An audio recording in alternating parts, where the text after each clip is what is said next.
My name is Olivia Sterling. I'm 28 years old. 13 years ago, on a stormy October night, my father looked me in the eye and said, "Get out. I don't need a sick daughter like you." I was 15, soaking wet with nowhere to go. The reason? My younger sister told a lie. A calculated, deliberate lie that my parents believed without question. And just like that, I was erased. 3 hours later, police called them to the hospital. I'd been hit by a car. When Dad walked into that hospital room and saw who was sitting by my bed, his hands wouldn't stop shaking. You can't be here. How did you? The woman sitting there was Dr. Eleanor Smith, one of the most respected professors in the state. She'd found me on the side of the road and saved my life. That night changed everything.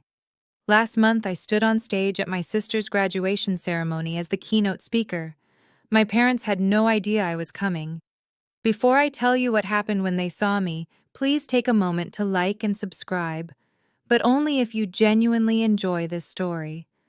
Also, I'd love to know where you're watching from and what time it is there. Drop a comment below. Now, let me take you back to where it all started.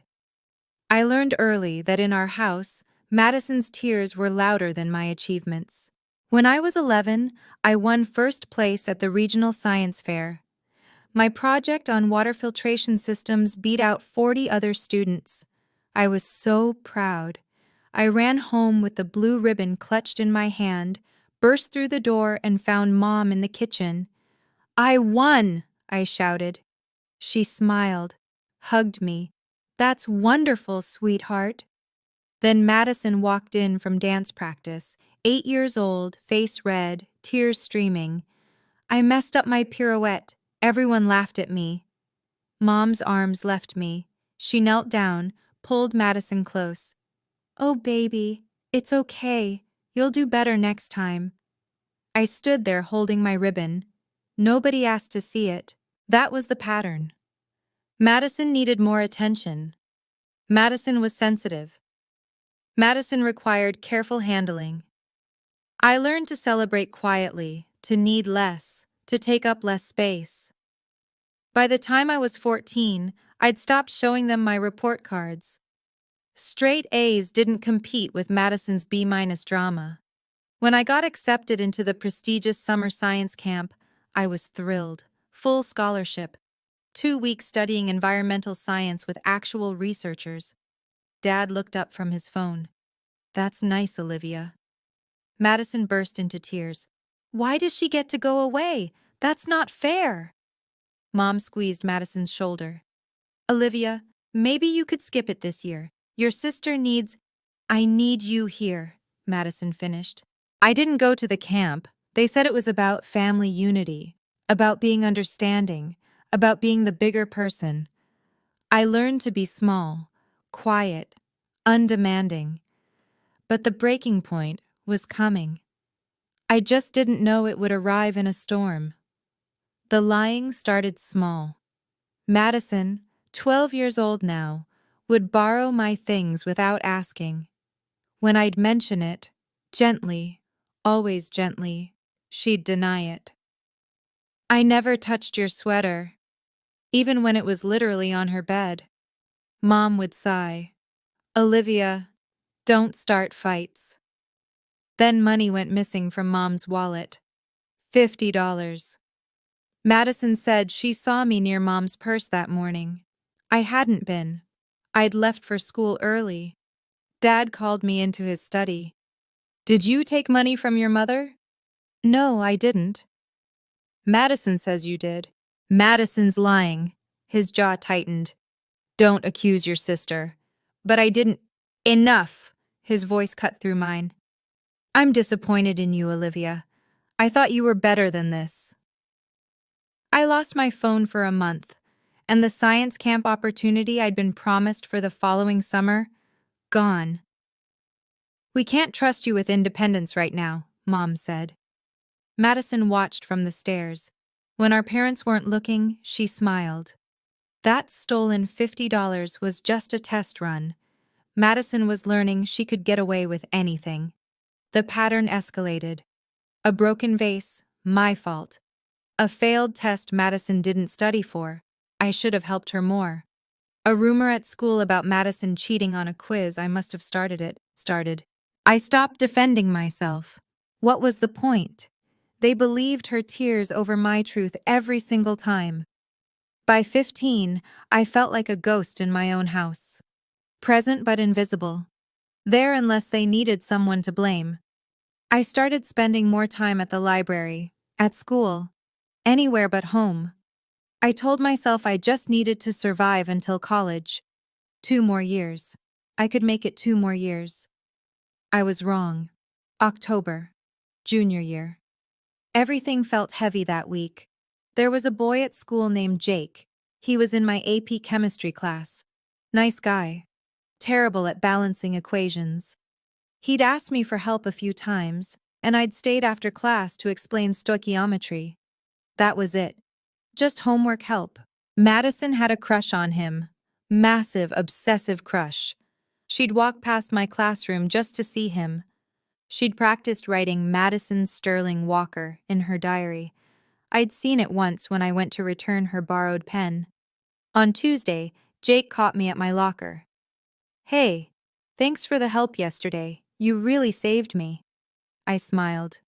"No problem. Maybe we could study together sometime? For the midterm?" "Sure. Library works." "Cool." He walked away. I turned and saw Madison 20 feet down the hall, staring, her face pale. That night at dinner, she barely spoke, just pushed food around her plate. Mom kept asking if she felt okay. Madison would shrug, say nothing.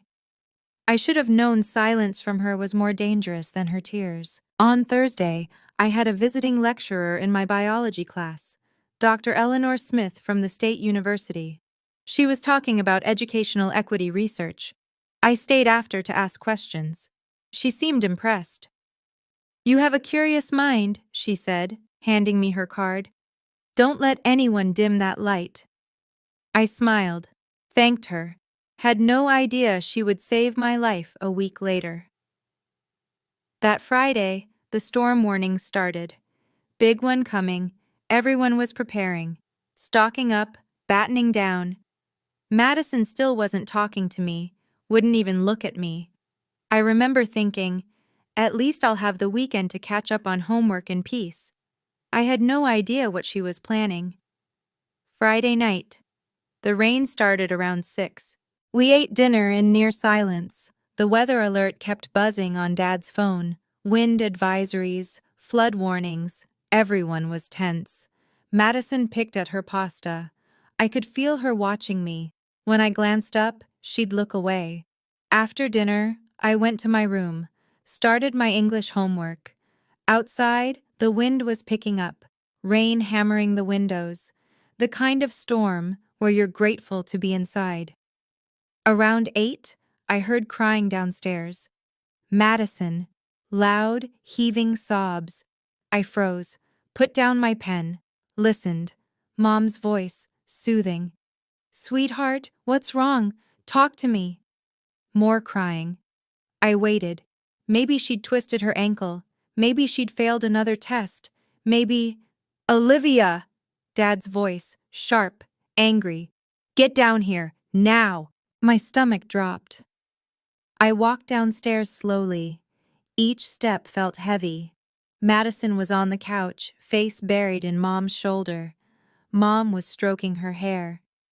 Dad stood by the fireplace, arms crossed, face red. "What's going on?" I asked. Madison looked up, eyes swollen, tears streaming. She looked at me, and for just a second, less than a second, I saw something else behind those tears, something cold. Then it was gone. "Tell her what you told us," Dad said. His voice was ice. Madison's lip trembled. "Why do you hate me so much?" "What?" I stepped closer. "I don't hate you." "Then why—" She hiccuped, sobbed. "Why have you been spreading rumors about me at school?" My mind went blank. What rumors? About me and Jake, about me cheating on that quiz, about me being a liar. The floor tilted. Madison, I never. Don't lie to her, Mom said quietly. Just don't. I didn't know what she was talking about, but I was about to find out, and it would cost me everything. I didn't spread any rumors, I said. My voice shook. I don't know what you're talking about. Madison pulled out her phone, hands trembling. Then explain this. She showed Mom a screenshot, some group chat, messages I'd supposedly sent, vicious stuff about Madison, things I would never say. But there was my name, my profile picture. I didn't write those, I said. Someone's using my account. Stop. Dad's voice cracked like thunder. Just stop lying. I'm not. And Jake, Madison whispered. You knew I liked him. But you've been flirting with him, trying to make me look stupid. He asked me for help with chemistry. That's all. That's all? Madison's voice rose. You've been staying after class with him, meeting him at the library. He told his friend he thinks you're pretty. We're study partners. You tried to steal him from me. Madison was standing now. And last week you pushed me on the stairs. Look, she pulled up her sleeve, a bruise on her forearm, dark purple. I stared. I never touched you. You did, Mom. She did. I didn't want to say anything because I thought maybe she was just stressed, but Mom stood up, moved between us. Olivia, this is serious. If you hurt your sister, I didn't. Then how did she get that bruise? Dad demanded. I don't know. Maybe she did it herself. The words hung in the air. Madison's eyes went wide, fresh tears. You think I'd hurt myself? Just to frame you? Yes, I was shouting now, desperate.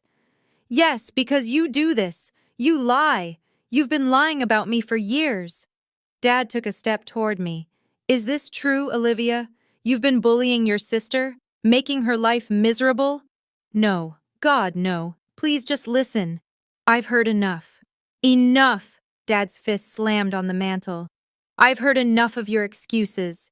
They're not excuses. Please just let me explain. There's nothing to explain. Mom's voice was quiet, disappointed. I thought we raised you better than this. Madison sobbed into her hands, the perfect picture of a victim. I looked at her, really looked at her, and for a moment she looked back. And she wasn't crying anymore. Her eyes were dry, calculating. You're lying, I said, barely a whisper. I'm not, she said, and her voice didn't shake. You are. You made all of this up. Olivia, Mom started. She's lying. I turned to Dad. Please, you have to believe me. I would never hurt her. I would never spread rumors. She's doing this because she's jealous, because Jake doesn't like her, because... That's it. Dad's voice went cold, flat. I don't want to hear another word from you. You're sick. Something's wrong with you. The word hit like a slap. Sick. I'm not... You need help. Professional help. But right now... He pointed to the door. Right now, I need you out of my sight. The rain was pounding outside. Thunder shook the windows. Dad, it's storming. I don't care. Where am I supposed to go? That's not my problem. His face twisted. Get out. I don't need a sick daughter like you in this house.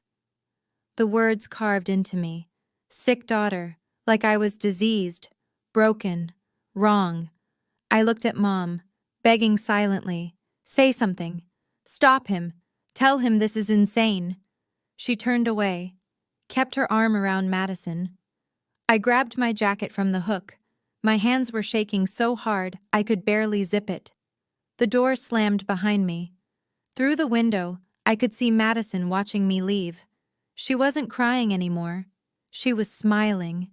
The rain hit me like a wall, cold, angry. Within seconds, I was soaked through. I stood on the porch for a moment, waiting. Maybe Dad would come after me, apologize, say he'd overreacted. The door stayed closed. I started walking. Nowhere to go. Just away. Away from that house. Away from Madison's lies. Away from parents who believed I was sick. My phone buzzed. Low battery. 8%. I pulled it out, tried calling my friend Sarah. No answer. Jessica, straight to voicemail. It was Friday night. Everyone was home with their families. Safe, dry, not me. The wind whipped my hair into my face. Rain came down in sheets. I could barely see 10 feet ahead. Cars drove past, spraying water from puddles. No one stopped. I headed toward the library. Maybe I could wait out the storm there. It was closed. Dark windows, locked doors. The bus station was 2 miles away. If I could make it there, I could sit inside, stay warm, figure out what to do. I walked. Every step was heavy. My shoes were soaked through, water squelching with each footfall. My jacket clung to my skin. I was so cold my teeth chattered. Thunder cracked overhead. Lightning split the sky. I thought about turning back, knocking on the door, begging to come home. But the look on Dad's face, the disgust, I couldn't unsee it. Sick daughter. Maybe he was right. Maybe something was wrong with me. Why else would my own family choose Madison over me every single time? The bus station was still a mile away. The rain got heavier, the wind stronger. I didn't see the headlights until it was almost too late. I was crossing at an intersection. The light was green, I'm sure it was green, but the rain was coming down so hard and the wind was howling and I couldn't see clearly. The car came out of nowhere. Headlights, bright and blinding, a horn blaring, brakes screeching. I tried to jump back, wasn't fast enough. The impact threw me sideways. I felt my body hit the hood. Then the pavement, hard. My head cracked against the asphalt. Pain exploded through my skull, white-hot and all-consuming.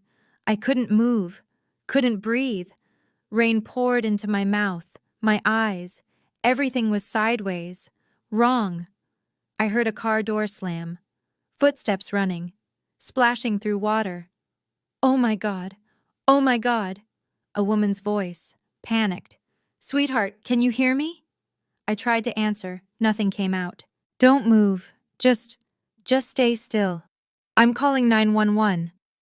Her hands were on my shoulder, gentle. Stay with me, okay? What's your name? I blinked, tried to focus. Her face was blurry, dark hair, rain streaming down her cheeks. She looked familiar. Had I seen her before? My parents, I managed. My voice was barely a whisper. Your parents. Okay. What's their number? I'll call them. They don't... I coughed, tasted blood. They don't want me. Her face changed. What? They kicked me out. The words felt heavy. Said I'm sick. Don't want me anymore. She stared at me. Rain pouring down between us. I saw something shift in her expression. Recognition, maybe. Or horror. You're going to be okay, she said. But her voice shook. I promise. You're going to be okay. Sirens in the distance, getting closer. The woman's face was the last thing I saw before everything went black. I don't remember the ambulance. Don't remember arriving at the hospital. My first clear memory is sound. Beeping machines, fluorescent lights buzzing, the smell of antiseptic. And a voice. The woman from the accident. She has a severe concussion, possible internal bleeding. You need to keep her for observation. I tried to open my eyes, too heavy. Everything hurt. I'm staying. That same voice, firm now, not panicked anymore. I'm not leaving her alone. Ma'am, are you family? I'm the one who hit her with my car. I'm staying until her parents arrive. Time passed. I drifted in and out. Voices came and went. At some point, I heard new voices, familiar ones. We're Olivia Sterling's parents. Dad. He sounded strained. Mr. and Mrs. Sterling. The woman's voice again, cold now, professional. I'm Dr. Eleanor Smith. A pause, recognition clicking. You're a professor at the State University, Mom said. I am. Dean of Graduate Studies, actually. Her tone could cut glass. I'm the one who hit your daughter with my car tonight. It was an accident, Dad said quickly. We don't blame. She ran across the road in the middle of a storm. She was soaking wet. Alone. At night. Dr. Smith's voice rose. She was 15 years old. Why was she out there? Silence. Mr. Sterling? I asked you a question. We had a family situation. A discipline issue. A discipline issue. Dr. Smith repeated the words slowly. What kind of discipline issue involves putting a child out in a storm? It wasn't like that. Then what was it like? Because your daughter told me something before she lost consciousness. She said her parents didn't want her anymore. She said you told her she was sick. More silence. You're lying. Madison's voice. Small, scared. Olivia's making that up. She was barely conscious. She wasn't making anything up. I heard footsteps, someone walking away from my bed. Dr. Smith's voice, further now. I need to speak with a social worker. Now. That won't be necessary. Dad's voice, trying to sound authoritative, failing. We're her parents. We'll handle this from here. With all due respect, sir, you've handled it enough. This is a private family matter. The moment you sent a minor out in a storm, it stopped being private. Dr. Smith's footsteps came back. I felt her hand on mine, warm, protective. I'm not leaving until I know she's safe. A different voice now. A police officer. Mr. Sterling, we need to ask some questions. We haven't done anything wrong, Mom said, but her voice was shaking. Your daughter was hit by a car at 11 p.m. in a major storm. She's 15 years old. We need to understand why she wasn't home. I tried to open my eyes, managed to flutter them. Everything was blurry, shapes moving. I saw Dad's silhouette, Madison behind him. Dr. Smith noticed. She's waking up, everyone out now. She's our daughter, Dad started. And I'm the doctor in this room. Out. Footsteps, voices fading. The door closed. I felt Dr. Smith lean closer. Her hand squeezed mine gently. You're safe now, she whispered. I promise. You're safe. I wanted to believe her, but safe was a foreign word. I hadn't felt safe in years. I closed my eyes again. Let the darkness take me. When I woke up 3 days later, my parents were gone. Dr. Smith was still there. She'd kept her promise. She hadn't left me alone. The concussion was severe. I spent 4 days in the hospital. Dr. Smith came every day, brought books, sat by my bed, talked to me about college, about science, about futures I'd never imagined. My parents visited once, brought a bag of clothes, some schoolwork. They stood at the foot of my bed, uncomfortable, strangers in hospital scrubs. We're glad you're okay, Mom said. Dad nodded. You gave us quite a scare. Neither said sorry, neither explained, neither asked if I wanted to come home. Madison didn't come at all. On day 5, a social worker came. Her name was Rita. She had kind eyes and asked questions in a gentle voice. About my home, my family, what happened that night. I told her everything. Madison's lies, my parents choosing her, the words, sick daughter. Rita listened. took notes. Olivia, you have options. You don't have to go back. Where else would I go? Dr. Smith knocked on the door, stepped in. She could stay with me. I stared at her. What? Foster placement, temporary until we figure out something permanent, if you want. She looked at Rita. I've already started the paperwork. Why would you do that? My voice cracked. You don't even know me. Dr. Smith sat on the edge of my bed. Because someone once did it for me. When I was 17, my family kicked me out. A teacher took me in, changed my life. She touched my hand. You're brilliant, Olivia. You have potential most kids never dream of. Don't let anyone tell you you're sick. Don't let anyone dim that light. I started crying. Couldn't help it. I'll understand if you want to go home, Dr. Smith said softly. But if you want something different, I'm here. I made my decision in that hospital room. I chose different. 6 months later, I was a different person. Same name, different life. Dr. Smith's house was quiet, organized, full of books and plants and soft classical music. She gave me the guest room, said I could decorate however I wanted. I transferred schools, started fresh. No one knew about Madison, about my parents, about being the sick daughter. I was just Olivia. Smart. Focused. Finally free to breathe. Dr. Smith, Eleanor, she insisted I call her, exposed me to a world I'd never seen. University lectures, research symposiums, dinners with professors discussing policy and equity and change. Education is freedom, she'd say. Knowledge is power. No one can take that from you. I threw myself into school. Straight A's weren't just grades anymore. They were proof. Proof I wasn't sick, wasn't broken, wasn't wrong. Eleanor taught me about grant writing, about scholarships, about systems that help kids like me, kids from difficult situations, kids who need a second chance. You're going to do something important someday, she told me once. We were having dinner. Pasta and salad. Normal. Safe. I can see it. I thought about my old family sometimes. Wondered if Madison ever told them the truth. If Dad ever regretted those words. If Mom ever stood up for me. But mostly, I didn't think about them at all. I heard things through mutual friends. Madison was doing fine.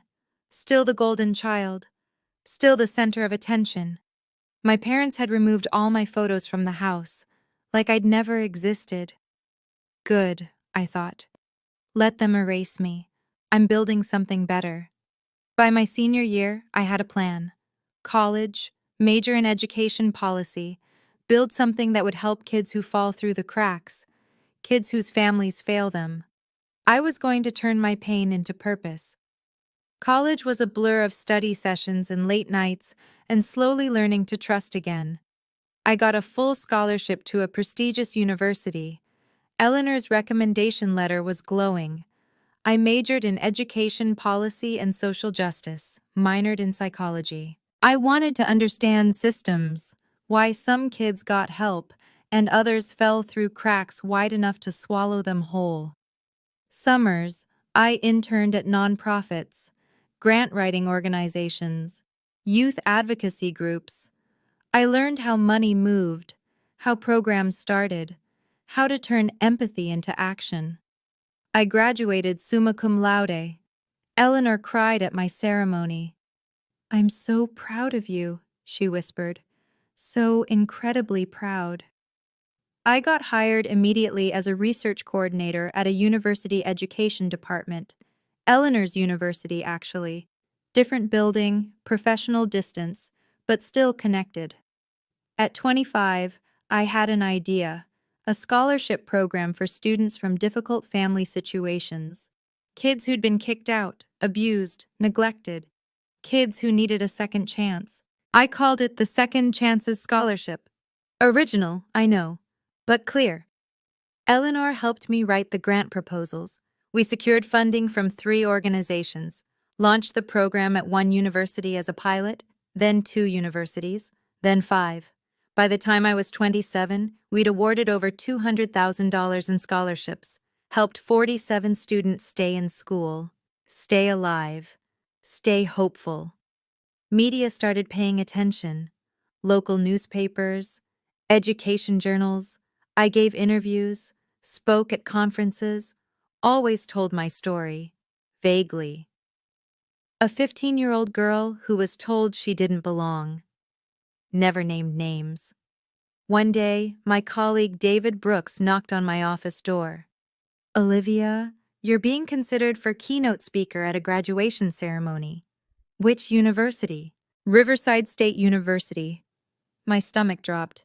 I stopped, breathed. "That's my sister's school." David blinked. "You have a sister?" "Not anymore," I said quietly. "But yes, she graduates this spring." David sat down. "Do you want me to decline on your behalf?" I stared at my desk, my hands, the scholarship applications stacked in neat piles, 47 students, 47 second chances. "What's the theme?" I asked. "Resilience and educational equity. President Walsh specifically requested you, said your work embodies everything the ceremony should represent."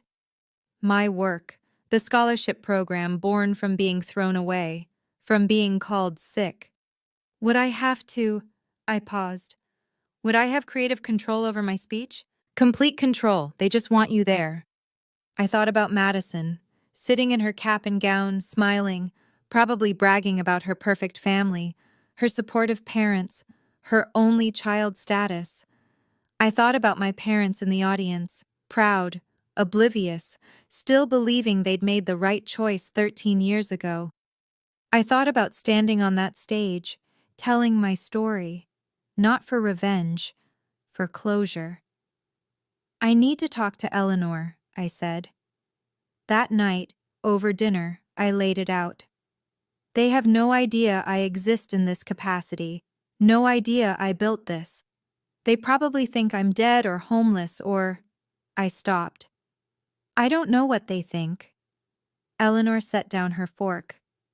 "What do you want to happen?" "I want to close the chapter properly, not with anger, with truth. And if they're hurt?" "They hurt me first." I met her eyes. "I'm not doing this for revenge. I'm doing this because my story matters. Because showing them who I became despite them, that's not vindictive. That's honest." Eleanor reached across the table, squeezed my hand. "Then do it. On your terms, with your head held high. Show them who you are now." I called David the next morning. "Tell President Walsh I accept." I didn't see Madison in person, but I heard things, saw things. Social media makes ghosts visible. She posted constantly. Her senior year was documented in filtered photos and carefully curated captions, brunches with friends, study sessions that looked more like photo shoots, the perfect college experience. "Can't believe I'm graduating in 2 months," one caption read. "So grateful for my parents who supported me every step of the way." Hatch blessed #family first. The comments poured in. "You're amazing. So proud of you. Your parents raised you right." I scrolled through her profile once. Just once. Morbid curiosity. There were no photos of me, no mentions of a sister. In her digital universe, I'd never existed. One post caught my attention. Madison at dinner with our parents. Big smiles, wine glasses raised. "Celebrating my graduation with the 2 best people in the world. Love you, Mom and Dad." Dad looked older, gray at the temples. Mom looked tired, but they looked happy, proud.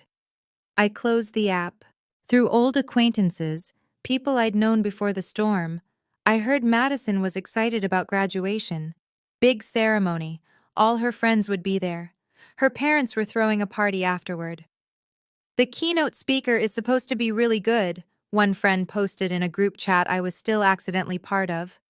Some researcher who started a scholarship program. Should be inspiring. Madison had replied, "Ugh, those speeches are always so boring, but whatever, it's my day." I smiled at that, took a screenshot, saved it. Not for revenge, just for proof that she had no idea, no clue what was about to happen. I wondered if she'd recognize me. 13 years was a long time. I'd changed, grown up, become someone else entirely. Guess we'd find out. I wrote my speech over 2 weeks, drafted, revised, cut, added, read it aloud to Eleanor a dozen times. "Don't mention names," Eleanor advised. "Tell the story. Let people connect the dots themselves." The speech opened with statistics, educational inequity, students who fall through systemic cracks. Then it shifted personal. At 15, I was told I didn't belong, that something was wrong with me, that I was too broken to keep. I practiced in front of the mirror, watched my face stay calm, composed, professional. But someone saw potential instead of problems. Someone gave me a second chance. And that changed everything. No tears, no anger, just facts, just truth. David arranged everything: parking, credentials, my name in the program. Olivia Sterling, director of Second Chance's scholarship program. The night before, I couldn't sleep, lay in bed staring at the ceiling, thinking about Madison, about Dad's voice saying sick daughter, about Mom turning away. Was I doing this for the right reasons? Eleanor knocked softly, came in with tea, sat on the edge of my bed like she had 100 times before. "Second thoughts?" she asked. "Just thoughts. You're not the girl they threw away, Olivia. You're the woman who built herself back up. Remember that tomorrow." I sipped the tea. Chamomile, honey. "Will you be there?" "Front row. Always." Morning came too fast. I dressed carefully, navy suit, professional but not stuffy. Eleanor's grandmother's pearl necklace. She'd insisted I borrow it. In the mirror, I looked confident, successful, nothing like the soaked 15-year-old who'd been told she was sick. I was ready. The campus was beautiful. Old brick buildings, manicured lawns, students in caps and gowns everywhere, families taking photos, laughter, excitement. The air buzzed with possibility. I arrived early, met President Walsh in his office. He was warm, effusive. "Ms. Sterling, we're honored to have you. Your work is extraordinary." "Thank you, sir. The students will be inspired, I'm sure of it." David walked me to the auditorium. Backstage was controlled chaos. Faculty adjusting robes, staff checking microphones, graduates peeking through curtains at the filling seats. I looked at the program, scanned the graduate names. There, row 3. Madison Sterling, Bachelor of Arts Communications. My heart kicked against my ribs. "You okay?" David asked. "Yes." I folded the program. "Just ready." Eleanor arrived. She wore a beautiful emerald dress, looked proud. She hugged me tight. "You've got this." "I know." "Remember." "I know." I smiled. Head high, truth clear, no revenge, just honesty. She kissed my cheek, went to find her seat. The auditorium was filling. I could hear the murmur of voices. Hundreds of people, families, friends, all here to celebrate their graduates. Somewhere out there, my parents were sitting down, probably in the middle section. Good view, excited for Madison's big moment. They had no idea who the keynote speaker was. David had confirmed. The program listed my name, but buried in small print. Most people didn't read speaker bios carefully. They'd find out soon enough. President Walsh touched my shoulder. 5 minutes. You're on after the opening remarks." I nodded. breathed, smoothed my suit. From the wings, I could see the stage, the podium, the microphone, hundreds of faces beyond the lights. It was time. Wait, before I tell you what happened when I stepped on that stage, I need to ask, have you ever been in a situation where your family doubted you, but you proved them wrong? Drop a yes or no in the comments. And if you're enjoying this story so far, please hit that like button. It really helps this story reach others who might need to hear it. Okay. Now, back to the ceremony. This is where everything changed. President Walsh stepped to the podium. The crowd quieted. Welcome, graduates, families, and honored guests. Today we celebrate achievement, resilience, and the boundless potential of our students. Applause, cheers. Our keynote speaker embodies these values. She's dedicated her career to ensuring that every student, regardless of circumstance, has access to opportunity. Please welcome the director of the Second Chances Scholarship Program, Ms. Olivia Sterling. The auditorium erupted in polite applause. I stepped into the light. The stage was massive, podium centered, microphone waiting. Beyond the front row, faces blurred into a sea of caps and gowns. I walked with measured steps, confident, calm. My heels clicked against the stage floor. And then I saw them. Row 3, Madison, cap and gown, honor cords around her neck. She was clapping, smiling, turned halfway to whisper something to the girl beside her. Then she looked up, saw me. Her hands froze mid-clap. Her smile faltered. Confusion crossed her face. Then recognition, then shock. Her mouth opened slightly. No sound came out. Behind her, row 8, Mom and Dad, still clapping, not looking closely yet, just polite audience members applauding a speaker whose name they hadn't registered. I reached the podium, adjusted the microphone, looked out over the crowd. Madison's face was pale, staring. Her friend nudged her. "You okay?"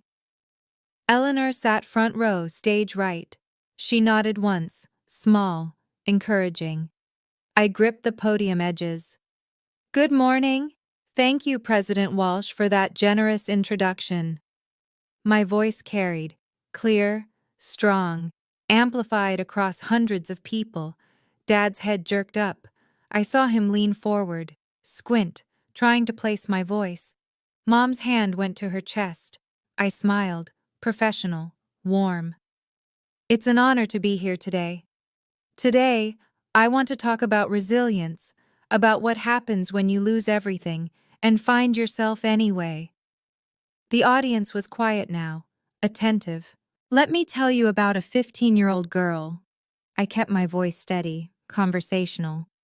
She was told she didn't belong, that something was fundamentally wrong with her, that she was too broken to keep. Mom's hand gripped Dad's arm. I could see it even from the stage. One night, in the middle of a storm, she was put out, told to leave, told she wasn't wanted anymore.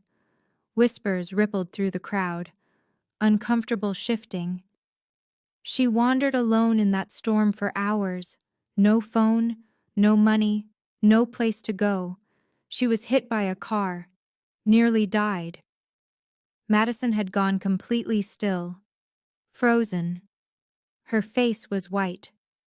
But someone stopped, someone helped, someone saw potential where everyone else saw problems.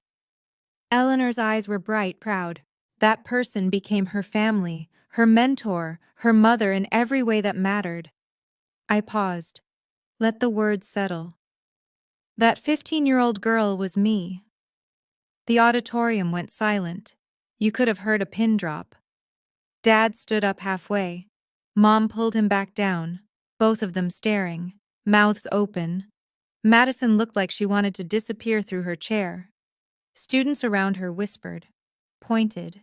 Her friends looked confused, concerned. "I'm here today because Dr. Eleanor Smith," I gestured to Eleanor, "didn't give up on me when my own family did. She taught me that rejection isn't the end. It's a beginning." More whispers, spreading like wildfire. The Second Chances Scholarship was born from that experience. It exists for students who've been told they're not enough, who've been dismissed, abandoned, cast aside. I looked directly at Madison, made eye contact, because being rejected doesn't define you. What you do afterward does. Today, that scholarship has helped 47 students. My voice stayed level, clear. Students like the girl I used to be. A woman in the back whispered loudly, "Is that really her family?" I continued, professional, unshaken. I learned something important in those years after the storm. Family isn't always biology. Sometimes it's choice. Sometimes it's the people who choose you when others walk away. Eleanor wiped her eyes, smiled at me. I learned that you don't need everyone to believe in you. You just need one person. One person who sees past the surface, past the accusations, past the lies. Madison's face crumpled. She looked down, shoulders shaking. Her friends had stopped whispering. They were staring at her now, connecting dots. And I learned, I gripped the podium, that success isn't about proving people wrong. It's about building something meaningful despite them. Dad's hands were trembling. He looked like he wanted to run, leave, escape. Mom was crying silently, mascara running. So to the graduating class of Riverside State University, I leave you with this.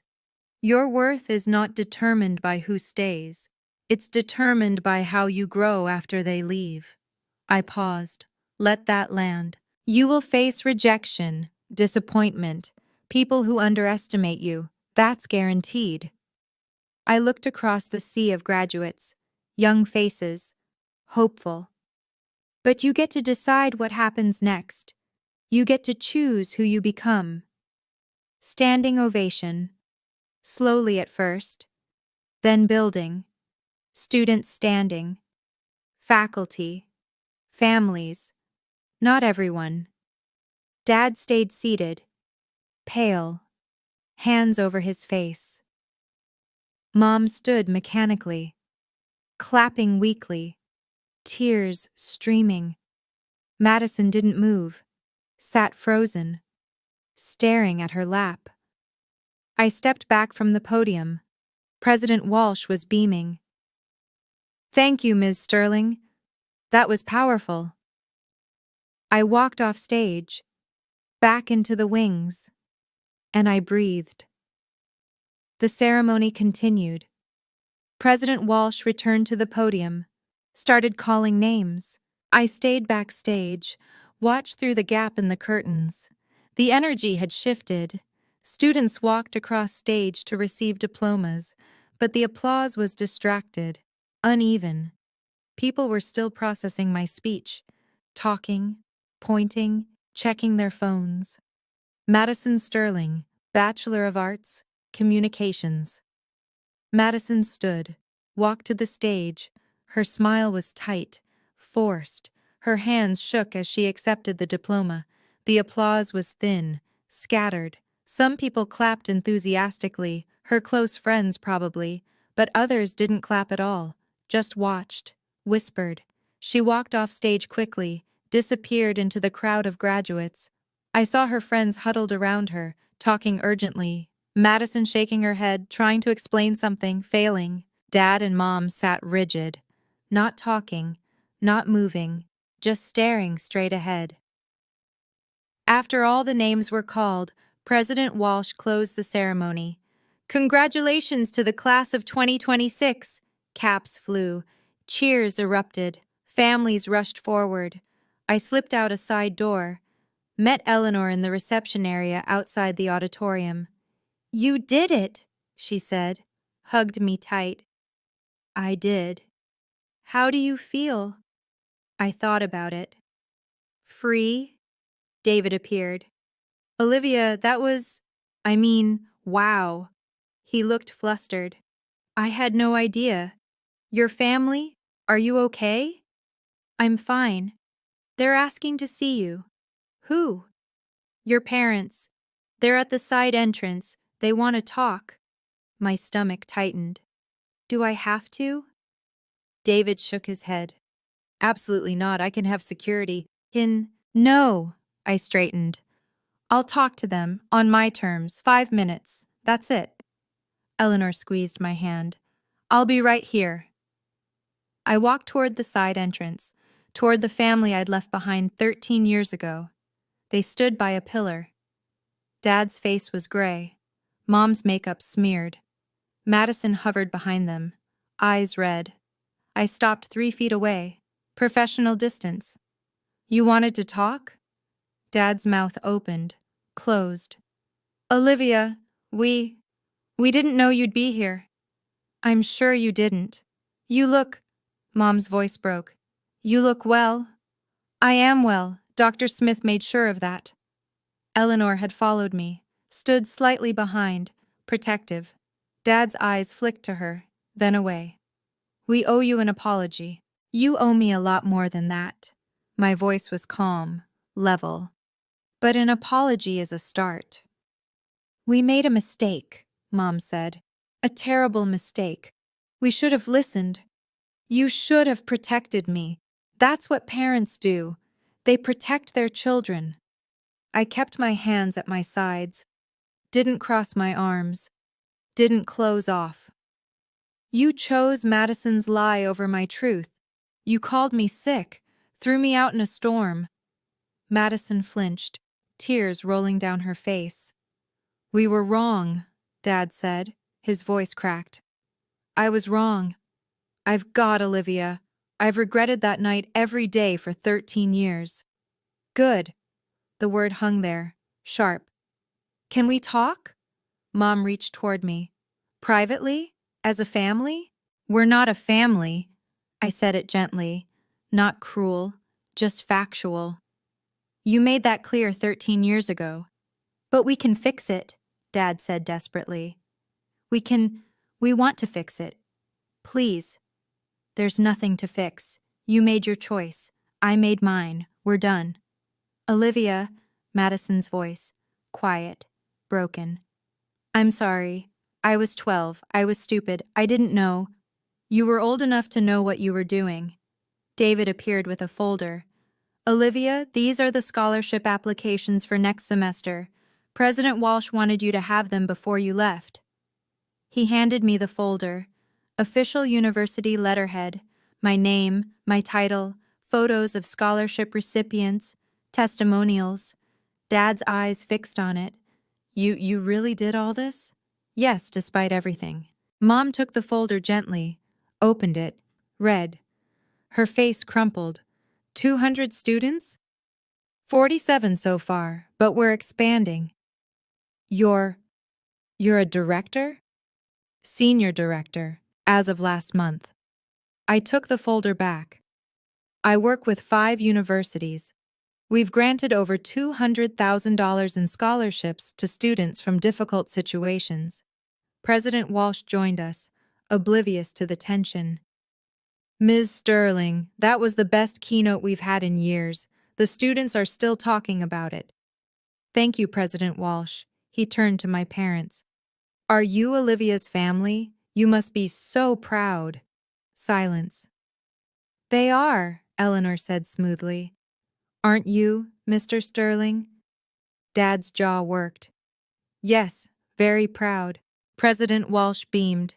Ms. Sterling is one of our most valued partners. Her program has changed lives, literally saved some of these kids. He shook my hand, walked away. Dad stared at me, really looked. We had no idea. You never asked. I kept my voice soft, not angry, just tired. You erased me, pretended I never existed. Why would you know? I tried to find you, Mom whispered. After the hospital, you disappeared. I changed my name legally, made it harder. I met her eyes. I needed you to not find me. I needed space to heal. Did you? Dad asked. Heal? Yes, no thanks to you. Madison's friends approached. 3 of them, looking uncomfortable. Madison? One girl touched her arm. Is that true? Is she really your sister? Madison nodded, couldn't speak. You said you were an only child. I know, You told everyone your sister died. Another friend's voice was cold. Last year, you said she died in a car accident when you were 12. My eyebrows rose. You told them I was dead? Madison's face flushed. I didn't. It was easier than explaining. Explaining what? The first friend demanded. That your family kicked her out? That you lied about her?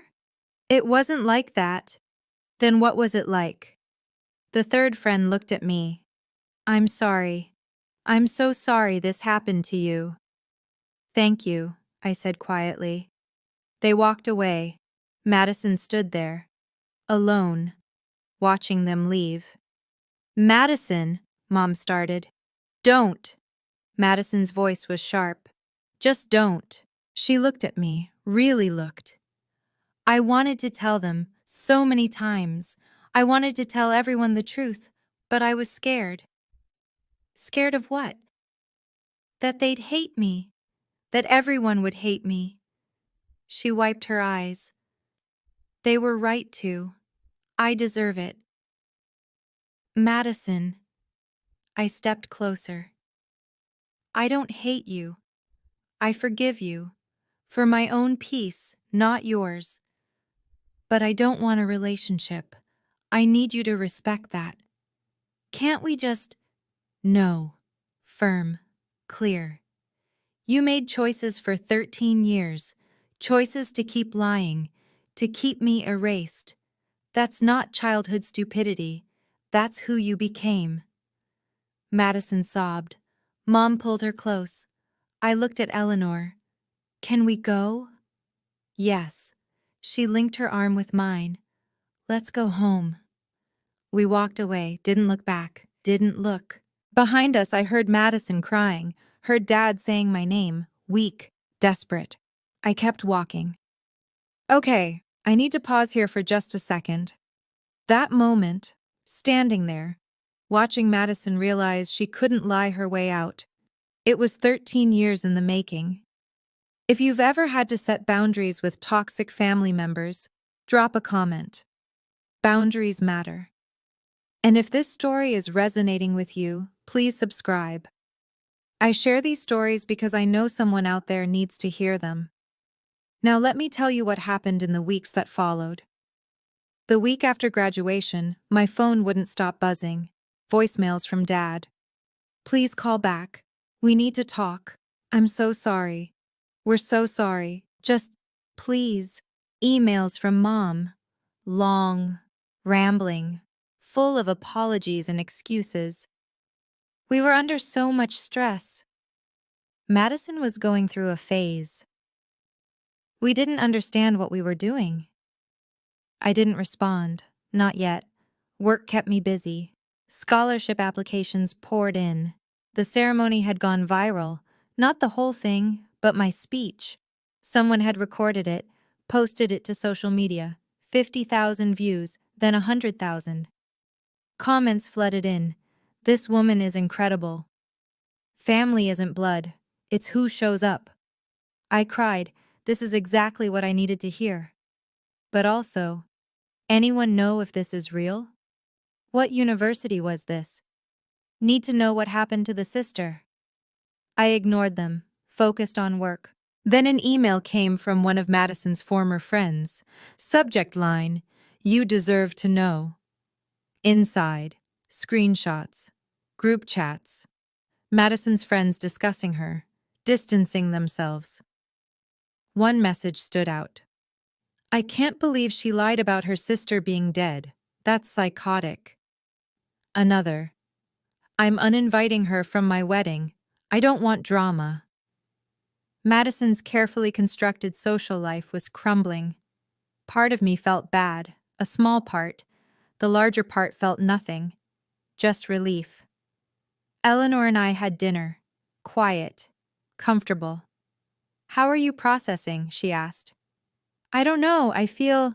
I paused, searched for the word. Free. Like I finally put down something heavy I didn't realize I was carrying. You did well, Olivia. Handled it with grace. They want to reconcile. Do you? I thought about it. Really thought. No, I don't think I do. She nodded, squeezed my hand. That's okay. You're allowed to walk away. 2 weeks later, Dad showed up at my office. My assistant buzzed me. Olivia, there's a Mr. Sterling here to see you. He doesn't have an appointment, but he says he's your father. My stomach tightened. Give me 5 minutes, then send him in. I closed my laptop, straightened my desk, breathed. Dad walked in looking 10 years older, gray hair, lines around his eyes, shoulders slumped. Thank you for seeing me, he said. I have a meeting in 20 minutes. I understand. He sat across from my desk, formal, like a job interview. Olivia, I need to say this. We were wrong. I was wrong. What I did to you, what I said to you, it was unforgivable. Yes, it was. Madison told us the truth. Finally, last week. She broke down, confessed everything, the lies, the manipulation, all of it. 13 years too late. I know it doesn't fix anything. His hands shook. He clasped them together. But I need you to understand. We've been living with this guilt. Every day, every single day. We look at that empty room, the photos we took down, and we know we destroyed something we can never get back. You're right. You can't. Can you forgive us? I leaned back, considered. Forgiveness isn't the issue, Dad. Trust is, and that's broken, shattered. You believed Madison's lies over my truth.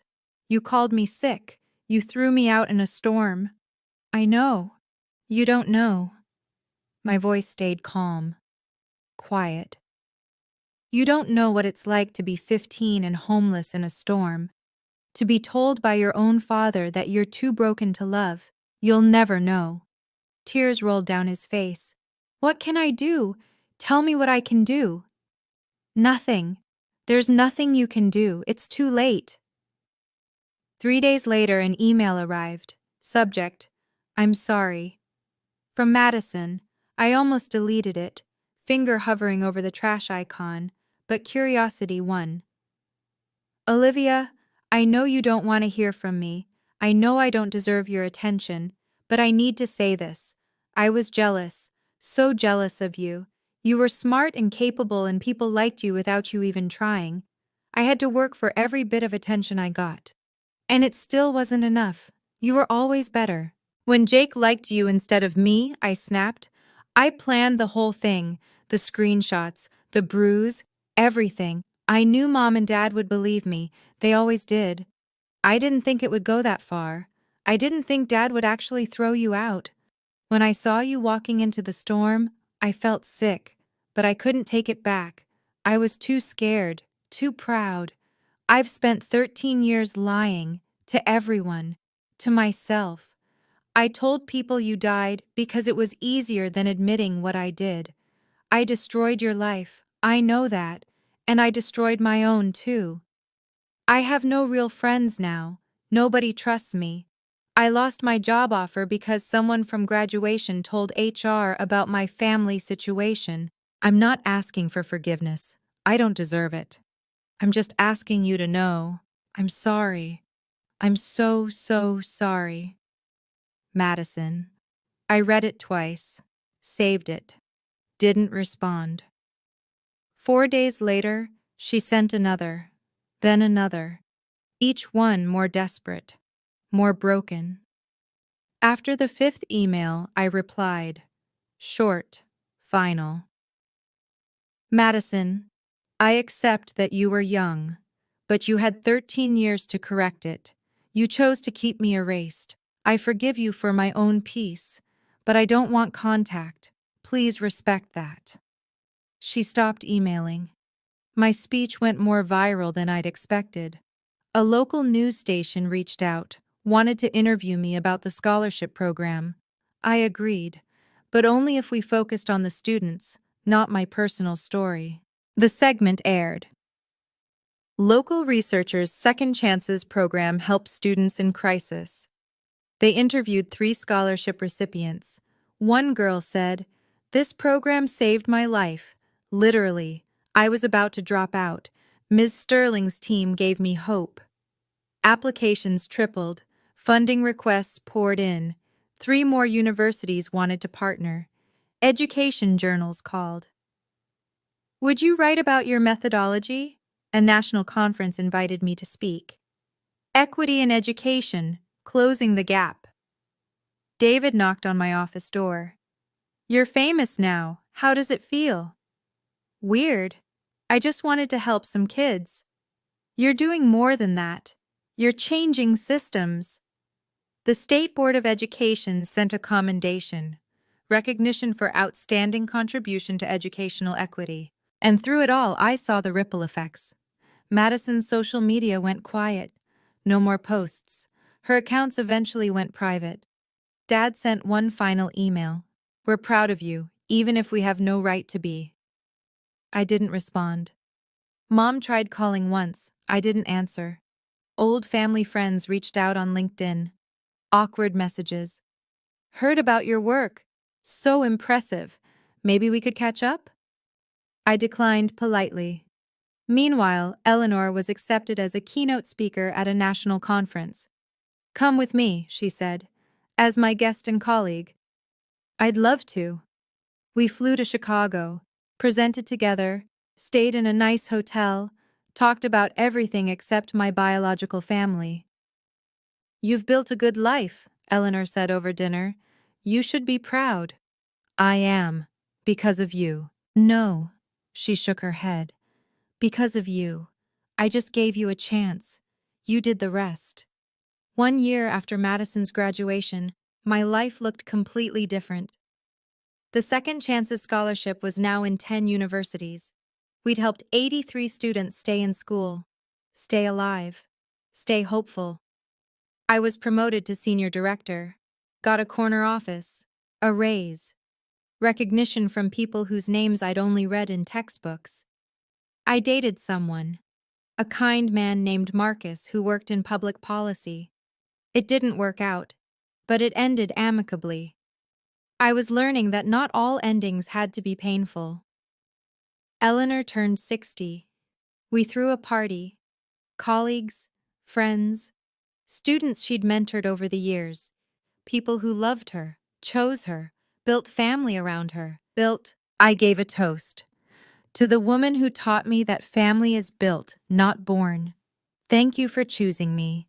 She cried, happy tears. I thought about my biological family sometimes, not often, not painfully, just thoughts, wondering where they were, if Madison had gotten help, if Dad still sent unanswered emails. They sent a Christmas card, no return address, just signatures. Richard, Patricia, Madison. No message, no explanation. I put it in a drawer, didn't throw it away, didn't respond, just acknowledged it existed. I spoke at another graduation. Different university, different students. But similar message. Boundaries aren't walls, they're doors you control. Afterward, a young woman approached, 20 years old, tearful. "That was my story too. My family kicked me out at 16. I thought I was alone." "You're not alone," I told her. "You're surviving. That's more than enough." She hugged me, tight. "Thank you." I drove home that evening, to the house I shared with Eleanor, my real mother, and felt something I hadn't felt in years, complete peace. People ask me if I regret that night, the storm, the pain, the hospital. I don't, because it led me here, to this life, this work, this family I chose. Not every story has a happy ending like mine. I know that. I'm lucky. Dr. Eleanor Smith found me, chose me, saved me. Not everyone gets that. But everyone gets to set boundaries. Everyone gets to decide who has access to them. You don't owe toxic people your presence, not even if they're family. especially not if they're family. Forgiveness doesn't mean reconciliation. You can forgive someone for your own peace while still keeping them out of your life. Those aren't contradictory, they're both necessary sometimes. I learned that blood doesn't make family. Choice does. Consistency does. Showing up does. Eleanor showed up every single day for 13 years. She earned the title Mom. My biological parents? They showed up once, failed, never tried again. That tells you everything. I learned that success isn't about proving people wrong. It's about building something meaningful despite them. The scholarship program wasn't revenge. It was purpose. It was turning my pain into something that helps others. That's the difference. Revenge seeks to hurt. Purpose seeks to heal.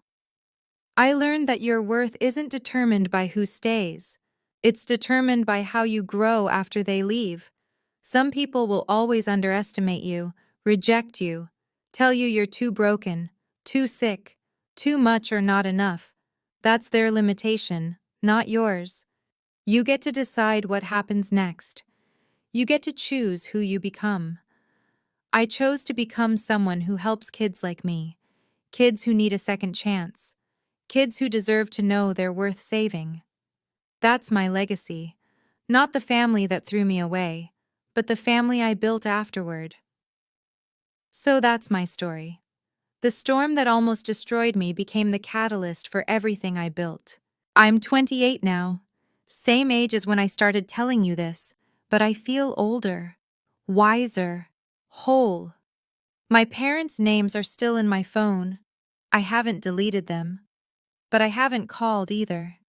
They exist in my past, not my present, and definitely not my future. Madison sends me a message every few months, short, apologetic. Thinking of you, hope you're well. I read them, don't respond. Maybe someday I will, maybe not. Either way is okay. Dr. Eleanor Smith is Mom now, not Dr. Smith, just Mom. She's the emergency contact on every form. The person I call when something good happens, the one whose opinion matters.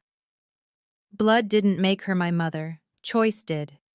13 years of showing up, of believing in me, of loving me when I couldn't love myself. That's family. Every year, on October 15th, the anniversary of that storm, I drive past my old house, not to punish myself, not to wallow, just to remember. I park across the street, look at those windows, that door, and I think, that girl survived. She survived being called sick, being thrown away, being told she was too broken to love. And she didn't just survive, she thrived. If you're in a storm right now, metaphorical or real, know this. You can survive it. You can even thrive after it. Just because someone gives up on you doesn't mean you give up on yourself. Set your boundaries. Choose your family. Build your purpose. And never, ever let anyone tell you you're too sick, too broken, or too much. You're exactly enough. Thank you for listening. You matter. Thank you so much for staying with me until the end. If this story helped you in any way, please hit that like button and subscribe. Your support helps these stories reach others who need to hear them. And if you want more stories like this, check the description below. I've linked similar videos there. Remember, you define your worth. Nobody else. Take care of yourself. I'll see you in the next story.